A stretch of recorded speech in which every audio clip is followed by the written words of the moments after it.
الجهاز المركزي للتعبئة والإحصاء كانباس بيقول إن التضخم نزل ل 12% في أغسطس بعد ما كان 13.9% في يوليو، يعني الجنيه أخيرا خد نفس عميق. البنك المركزي قرر يقلب الترابيزة وخفض الفايدة 200 نقطة أساس، واللي فاهم عارف إن ده ممكن يخلي الدولار يهدى شوية لو الدنيا فضلت مستقرة. موقع كوين كودكس بيتوقع إن الدولار ممكن ينزل ل 47.46 جنيه الأسبوع الجاي. السؤال هنا، تشتري دلوقتي ولا تستنى الخصم؟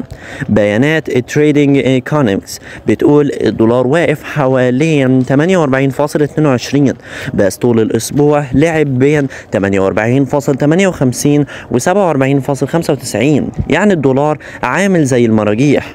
ولو الدولار نزل فعلا، هل الجنيه هيسترجع شوية من كرامته ولا الدولار لسه بيلعب بينا؟ نصايحي ليك هنا بقى للي بيستعملوا الدولار: لو مسافر او عندك التزام قصير المدى زي مصروفات دراسية او سفر او مستشفى او غيره، اشتري جزء من دلوقتي وما تستناش عشان السوق بيتقلب فجأة.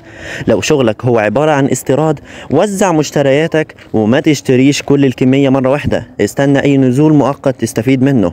لو بتحوش بالدولار، خليك عارف ان البنك المركزي بيتحرك بشكل يثبت السوق، يعني المكسب السريع مش مضمون. ولو مضطر تتعامل بالسوق السوداء، خليك واعي ان الفروقات مش دايما لصالحك، ساعات البنوك بتكون اوفر وامن. واخيرا، تابع اخبار الفايدة والتضخم يوميا، دي المفتاح اللي بيغير حركة الدولار من غير ما تحس.